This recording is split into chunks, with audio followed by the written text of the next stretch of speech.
L'amour. L'amour, cette chose merveilleuse qui peut exister entre un homme, une femme, un homme et deux femmes. Vous savez qu'est-ce qu'est l'amour, non? Non. C'est normal, personne ne le sait. En fait, l'amour, ça n'a pas vraiment une définition. L'amour, c'est quelque chose qui se ressent, qui dit, c'est mon côté un peu poète. Et en fait, l'amour est-il un libre-échange? C'est pas une question existentielle, mais je vais essayer d'y répondre. Déjà, quel rapport entre l'amour et le libre-échange? Pour faire simple, le libre-échange n'a rien à voir avec les échanges. Pour essayer d'illustrer ça, après la Première Guerre mondiale, on s'est tous demandé comment créer une économie qui encourage la paix. Et si les États étaient dépendants les uns des autres, alors ils ne pourraient pas entrer en guerre. Par exemple, si la France a besoin du charbon de l'Allemagne et l'Allemagne de l'acier de la France, eh bien, ils ne pourraient pas entrer en guerre. À la base, c'est l'idée qui a permis la création du CECA, la Communauté européenne du charbon d'acier, et c'est ce qui a créé et écrit les règles du jeu auxquelles nous jouons tous, c'est-à-dire la vie. Et ce traité, le CECA, favorisait aussi la politique de libre-échange et crée le monde dans lequel nous vivons aujourd'hui. Un monde complexe mais stable, puisque les pays sont interdépendants. Le libre-échange consiste en 3 points. 1. Tout d'abord, l'absence de législation. Et donc, pour revenir à l'amour, ce qui peut caractériser l'absence de législation, ça peut être la fin des mariages arrangés, par exemple. Parce que c'est vrai qu'on dit tous qu'il y a même 50 ans, on était destinés à se marier avec la voisine pour avoir un jardin 2 fois plus grand. Et ça relève plus du protectionnisme que du libre-échange. Ensuite, 2, l'absence d'interdiction. Alors, l'absence d'interdiction, ça peut se caractériser par la législation de mariage homosexuel ou la libéralisation du divorce. Et en 3, alors ça, le 3, c'est les droits de douane. Alors, j'ai longtemps réfléchi, là, je me suis dit, quel rapport entre les droits de douane et l'amour? Et je vous avoue que je n'ai pas trouvé. On peut approfondir ces recherches du côté des escorbières ou du gars. Alors, généralement, le moment où l'orateur n'a plus rien à dire, ce qui est mon cas, il commence à parler de ses contingences affectives. Alors moi, j'ai aucun problème avec les femmes, hein. J'ai toujours l'intelligence considérée comme des objets.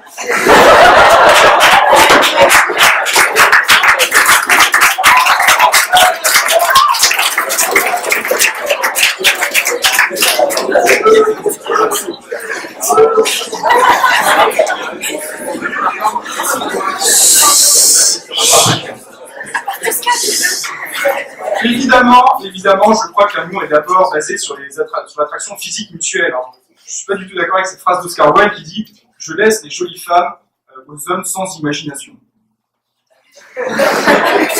Évidemment, quand on connaît ses penchants, cette phrase prête à se faire. C'est ce que j'ai appris avec Madame Laroche-Miquel comme en français. On apprend. Et l'homme a toujours été en recherche d'affection. C'est vrai, cette quête est différente, malgré tout, depuis l'apparition des applications de rencontres.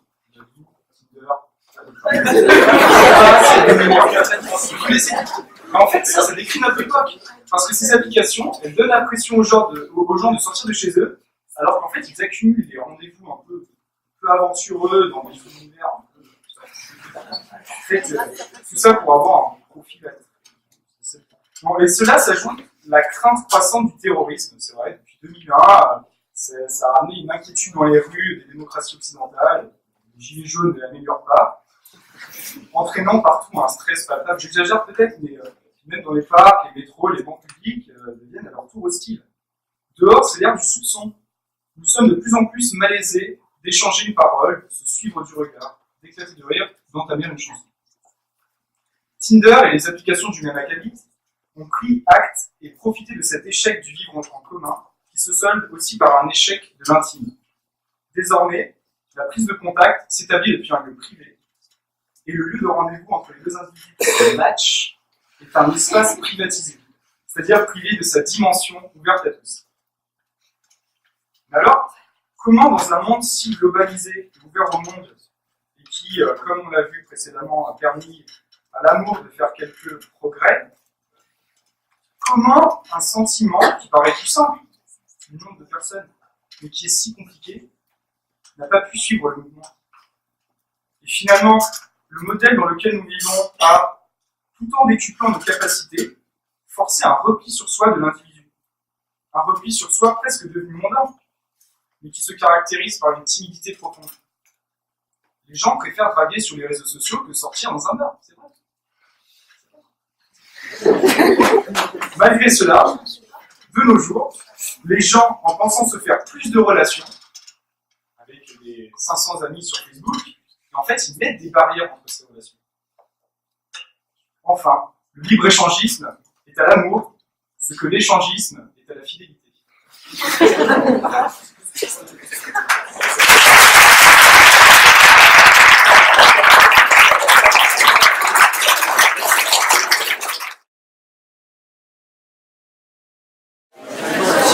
Donc une première question pour paraphraser un discours de Jacques Chirac qui portait sur la culture. Les corps humains donc, sont-ils des marchandises comme les autres? Alors il y avait une phrase d'un politique très récemment qui disait, c'était un débat sur la GPA, la législation pour autrui, et il disait, mais c'est vrai, en fait, un ouvrier, il loue ses bras à son employeur pour travailler. Est-ce que ce serait pas pareil pour une femme plutôt de... Pas encore. De louer son ventre, quelqu'un d'autre. Mais au final, enfin, moi je pense que notre corps nous appartient et qu'on est libre d'en faire ce qu'on veut. Après, si on veut le louer à quelqu'un, pourquoi pas, mais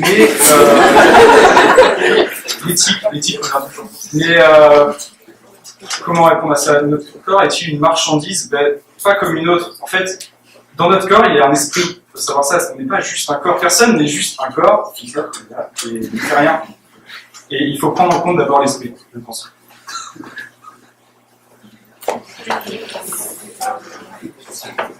Alors, il y a eu un parallèle qui a été fait entre l'amour et le libre-échange. Alors, si j'avais beaucoup de temps, je me permettrais de faire quand même quelques rectifications. Mais je compte sur quelques élèves dans la salle pour revenir sur des affirmations qui sont fausses. J'ai quand même du mal à entendre que dans le libre-échange, il n'y a pas de législation, pas d'interdiction, etc. On y reviendra peut-être. Bref, toujours est-il que le libre-échange, avec le parallèle qui a été fait, il y a un prix. Pour certaines régions, ça a été peut-être des délocalisations, tu as évoqué la globalisation. Donc moi, je veux savoir quel est le prix d'amour. Le prix d'amour. Alors ça dépend déjà. Dans les bois, par exemple,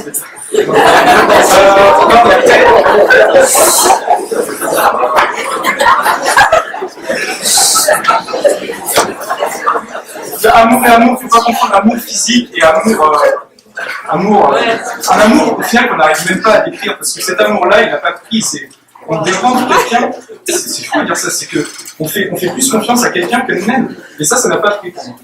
Après, avec plaisir, tu vas avoir un prix de penser ça.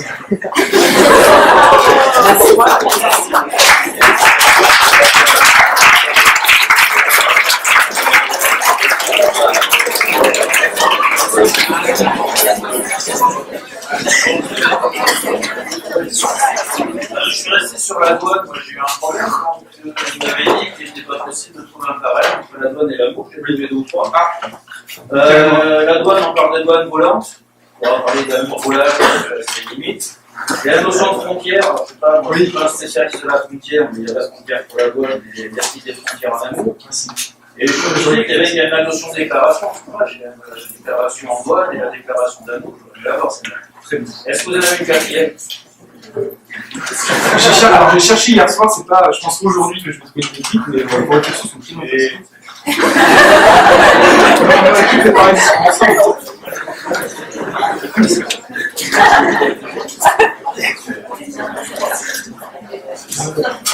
En fait, j'ai un souci avec le sujet, enfin plutôt la façon de traiter le sujet, parce que déjà pour moi, il y a un problème d'orthographe. Et si tu veux, le libre-échange, il y a un tiret.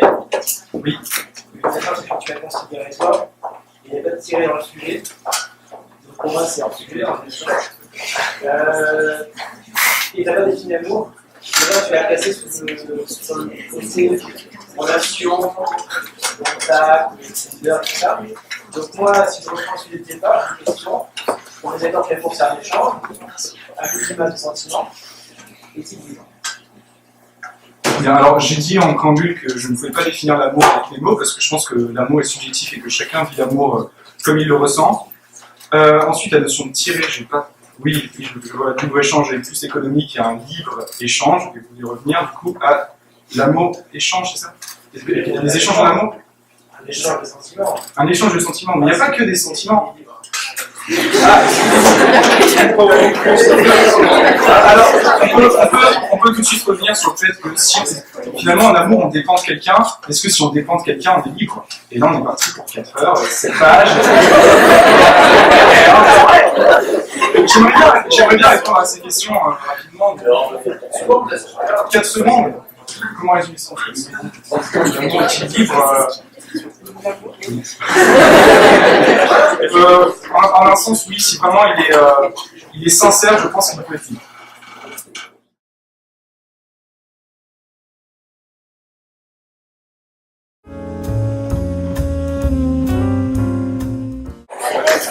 Bonjour à toutes et à tous. Je suis Sacha Moura et on m'a proposé de débattre sur le sujet du célèbre C'était mieux avant. Oui, encore ce sujet. Je ne pense pas avoir besoin de vous parler de ces personnes qui regrettent l'ancien temps, la belle époque. Cette époque où l'on communiquait vraiment avec nos amis, où on se retrouvait entre nous pour se balader, se promener, parler entre nous, face à face. Alors qu'aujourd'hui, les jeunes passent leur temps sur leur portable à s'envoyer des textos.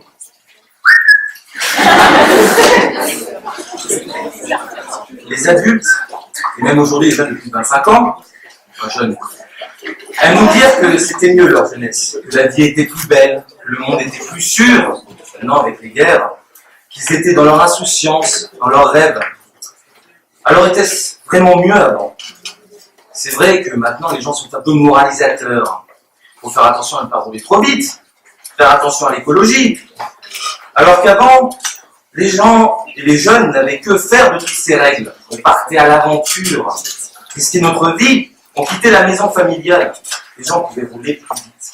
Il y avait moins de limites. La liberté était la maîtresse d'une société qui a désormais changé. Ce qui pose problème aujourd'hui, c'est que le monde change à une vitesse inimaginable. Les progrès technologiques et informatiques arrivent à une vitesse folle. Avec l'arrivée d'Internet, la société change considérablement. Il y a 20 ans, il était impossible d'imaginer un serveur mondial dans lequel l'information circulerait d'un endroit à un autre en l'espace d'une demi-seconde. Que le monde s'ouvre autant à la mondialisation. Et pour certains, le monde change trop vite. Et beaucoup se retrouvent dépassés par les roues de l'histoire, qui évoluent de plus en plus rapidement. C'est un combat, nous le savons, de devoir expliquer l'informatique à nos grands-parents, de devoir expliquer ce qu'est Google, Facebook, Twitter, WhatsApp, Pinterest, Snapchat, Tumblr. Bonne chance. C'est ça, la racine du c'était mieux avant. L'incompréhension d'un monde qui change. Et pouvons-nous vraiment dire que c'était mieux avant avec tout ce qui a changé aujourd'hui? Chaque période de l'histoire a ses côtés sombres et ses bons côtés. Je vous parlais d'écologie. Il y a 25 ans, pratiquement personne ne s'intéressait à l'écologie. Et maintenant, on connaît au moins une personne dans notre entourage qui recycle ses déchets plastiques pour sauver les tortues du Caraïbe, qui possède un composteur pour éviter de tuer 3 bébés phoques au pôle Nord, qui roule en hybride pour empêcher la destruction des habitats naturels des hérissons. Notre société évolue. Et vous tous, dans cette salle, vous êtes la génération de demain. Et c'est vous qui devez changer le monde et faire en sorte à ce qu'il devienne meilleur. Et n'écoutez pas les discours pro, c'était mieux avant. Parce qu'on ne doit pas répéter l'histoire, on doit l'étudier.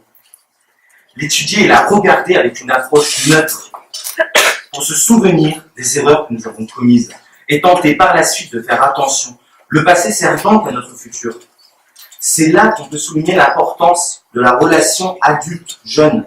Car les adultes doivent inculquer aux jeunes et leur enseigner ce qui s'est passé dans l'histoire et apporter des témoignages. Et les jeunes sont là pour étudier avec un regard neutre et actuel afin de comprendre les erreurs de nos ancêtres. Ce n'était pas mieux avant, car la société a évolué. Regardez ces changements incroyables. Les combats pour l'égalité homme-femme, l'écologie, qui qui apparaissent après des siècles de silence, les gouvernements qui tentent d'être de plus en plus responsables. Mais tout cela disparaît. Dans de nombreux pays. Pourquoi? Parce que les gens se disent que c'était mieux avant. Ils préfèrent ne rien changer. Tenter de comparer deux périodes qui ont considérablement changé ne réglera pas nos problèmes. C'était un autre temps. Les plus grands hommes de notre histoire ont contribué à croire en un monde meilleur et se sont battus pour des idées qui étaient considérées comme absurdes pour un bon nombre de leurs contemporains. Comment pourrais-je ne pas citer Martin Luther King, Simone Veil ou encore Nelson Mandela, qui ont persisté et qui maintenant sont des références philosophiques. Ils se sont battus jusqu'à la fin, armés seulement de leurs paroles et de leurs messages de paix. Je finirai mon discours par une citation de Sir Winston Churchill qui disait « Plus vous saurez regarder loin dans le passé, plus vous verrez loin dans le futur. » Et c'est là qu'il faut souligner aussi l'importance du mot « regard ».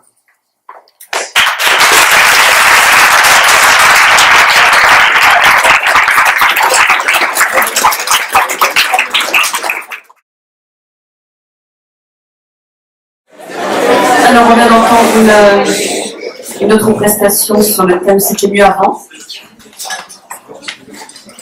Je me posais la question en t'écoutant si finalement la prestation avait été la même. À la question « C'est mieux avant ». C'est mieux avant. Dans le sens, c'est mieux avant. Ça veut dire qu'il n'y avait pas de passé, du coup, si on insinue que c'est mieux avant, justement, et que c'était pas mieux avant. Je pense que la question, avec le c'était mieux avant, c'est une sorte de peur, et le c'est mieux avant, par rapport à ce qui s'est dit dans les trois autres discours, c'est que, en fait, le c'était mieux avant, c'est né d'un sentiment de, je vais pas dire de terreur, c'est un peu exagéré, mais oui, voilà, de peur de ce qui se passe actuellement. Je sais pas si ça répond exactement à ce que vous avez dit, mais... Pas tout à fait. Et merci quand même pour la réponse. Vous témoignez de votre attachement à l'histoire. Ça fait 3 intervenants sur ce sujet. On pourrait se demander est-ce que demain sera pire qu'aujourd'hui, mais c'est pas ma question. La question est la suivante. L'histoire a-t-elle un sens? L'histoire, elle a un sens, surtout dans le terme d'une répétition.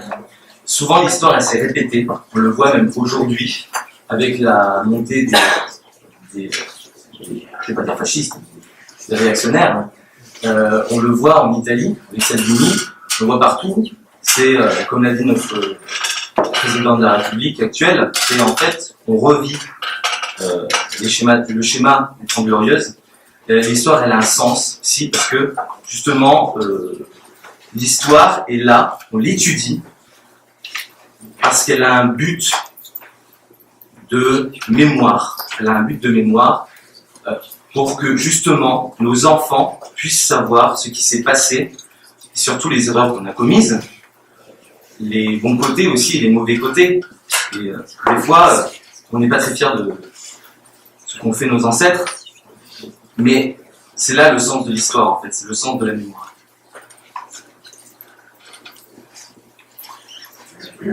Alors moi, je voudrais revenir sur le dernier mot finalement de l'émission, regarder. Donc, si je comprends bien, il faut qu'il y ait un passé. Et donc, la question, c'est la suivante. Est-ce qu'on se demande de préparer la future? Doit-on regarder notre futur ou nos futurs? Nos futurs, on voulait dire qu'on puisse étudier toutes les possibilités.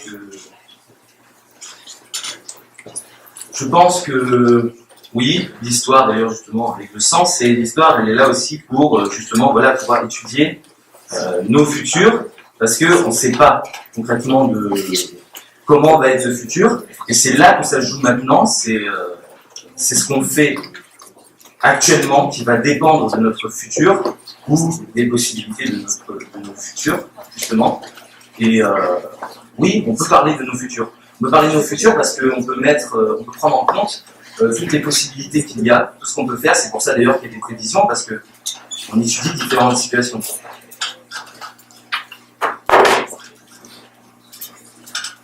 J'ai peur de poser une question, puisque le sujet a déjà été traité, j'espère qu'il n'était pas. Je remercie d'ailleurs tous ceux qui ont fait remarquer que j'étais arrivé en retard. Bon, c'était mieux avant, je ne sais pas avant quoi. Autour des années 2000, on va dire. Et finalement, bon, c'est a priori non, l'histoire est cyclique. Et je me pose la question, est-ce que ça sera mieux après? Bah, justement, c'est là l'enjeu. C'est est-ce que ça va être mieux après? Et c'est pour ça aussi que je continue à parler d'histoire, parce que le après, on peut se dire, on peut rêver, on peut se dire ça va être mieux après, et on peut prendre les décisions pour que ce soit mieux. C'est des décisions qui sont parfois risquées, des décisions qui ne vont pas faire plaisir à tout le monde, comme on l'a vu en ce moment avec la discussion des Gilets jaunes, des décisions qui ont été prises. Un bon nombre de nos concitoyens n'ont pas accepté ça. Et voilà, en fait, je ne sais pas quoi ajouter d'autre. Oui, c'est cyclique. Et justement, c'est là l'importance de se remémorer l'histoire pour essayer de briser ce cycle. Donc ça sera mieux après. Ça va mieux après si on continue à ignorer l'histoire. Si on continue de l'étudier, de bien l'approfondir.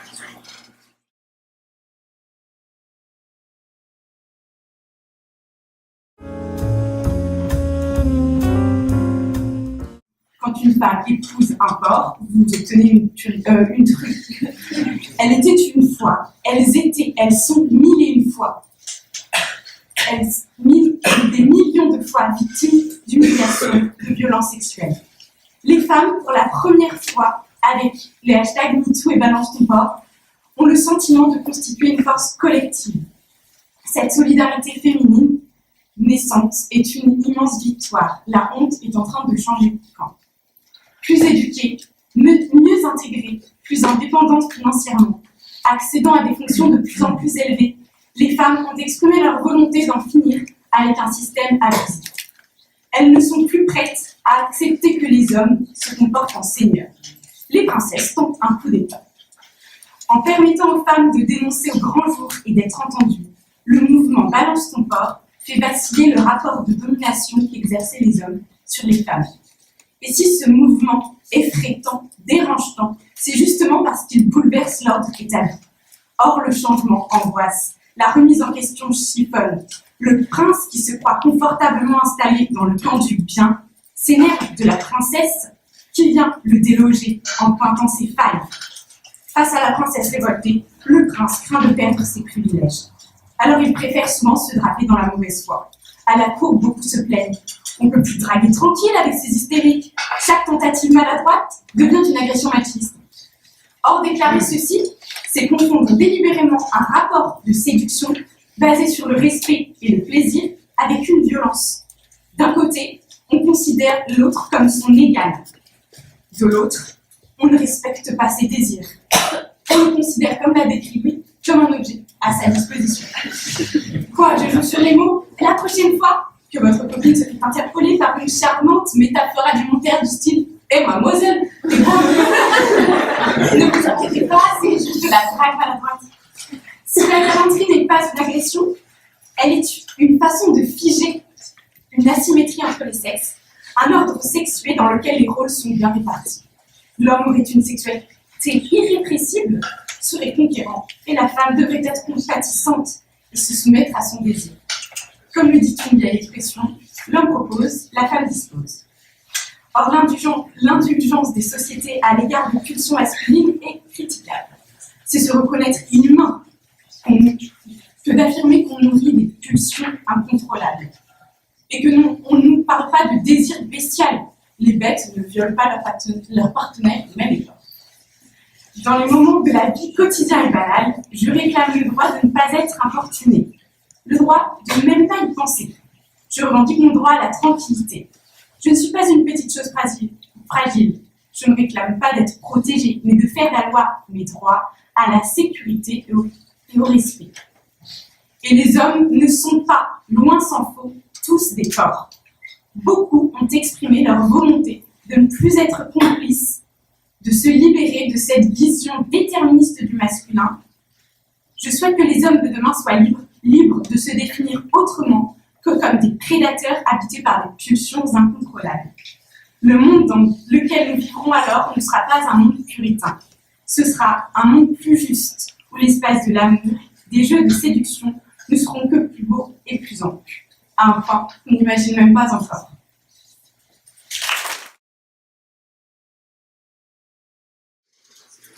Alors, je ne vais pas poser une question grave, volontairement une question légère, puisque vous parlez de princesse.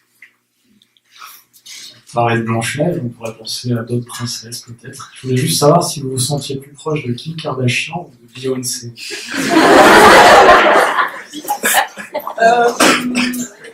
Physiquement,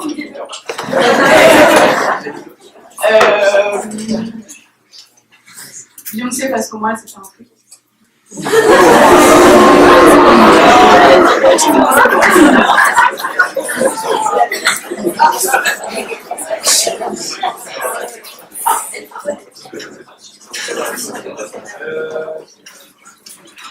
Alors, moi, je voudrais revenir sur l'idée de vitamine. Alors, question. L'homme n'est-il pas déterminé à travailler?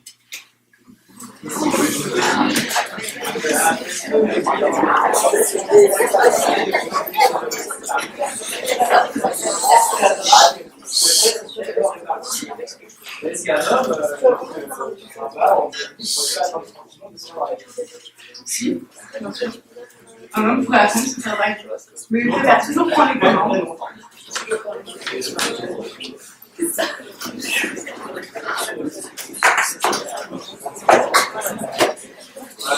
revenir sur les princesses dont on a parlé. Un petit peu parler de réseaux sociaux, j'avoue que je n'y balade pas beaucoup, mais j'ai l'impression que les princesses qui sont sur les réseaux sociaux et sur certains clips, de rap, bon. Je posais la question, est-ce qu'on peut trouver des princesses sur les réseaux sociaux? Un peu plus tard dans votre intervention, je me suis dit, j'ai un peu l'impression de penser, mais c'est peut-être vrai, est-ce que toutes les femmes sont des princesses? Ouais. Oui, parce que chacune a son royaume à son échelle. Donc, je ne sais pas si vous connaissez Virginia Woolf, c'est une auteure anglaise qui parlait d'avoir une chambre à soi. Le royaume de chaque femme, c'est sa chambre.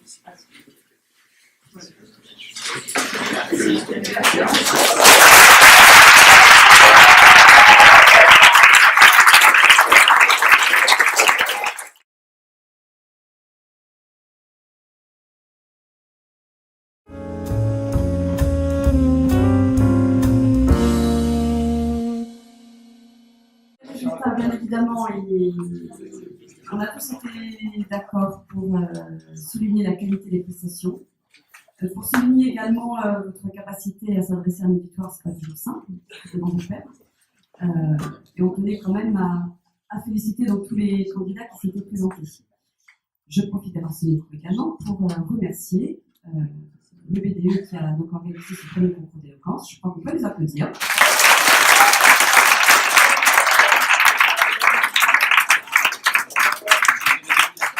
Je sais qu'il y a du travail en amont, je sais que ce n'est pas toujours simple d'organiser, donc je tiens à les féliciter, je ne peux que les encourager à poursuivre dans cette voie-là. Et du coup, évidemment, un petit clin d'œil à l'ancien BDE qui est dans le fond de la salle, qui avait initié ce premier concours d'éloquence, que je remercie encore ici, puisque du coup, la tradition.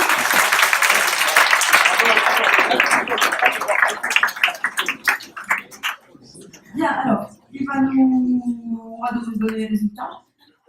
Alors, on a statué à partir de plusieurs critères, on va pas faire toute la liste ici, mais l'idée était la suivante, la capacité des candidats à traiter le sujet, donc à répondre à la question qui avait été posée donc très bien en amont. On a bien noté que certains s'étaient appuyés quand même sur des références qui ne nous ont pas échappé. Et puis, l'autre critère, et non des moindres, la capacité effectivement à répondre aux questions que nous avons posées. Donc, les questions que nous avons posées n'avaient pas vocation de mettre en difficulté les candidats, c'était juste de voir un petit peu votre capacité de réaction par rapport aux questions qu'on posait. Alors, on y va. Je commence par le premier, le 3. Oh, je sais. Alors, on y va pour le 3.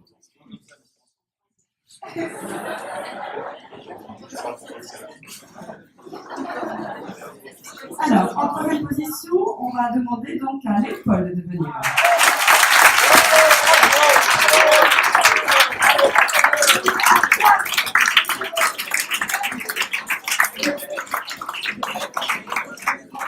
Bravo pour l'appréciation. Bravo pour la présentation de votre sujet et votre capacité donc à répondre à la question. Ensuite, en deuxième position, je vais appeler Amélie.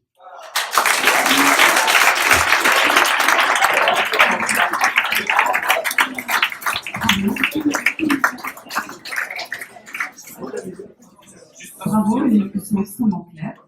Et on a été convaincus par le contenu du discours. Et puis il nous reste donc la candidate qui a gagné donc, ce premier concours d'éloquence, la Patrice.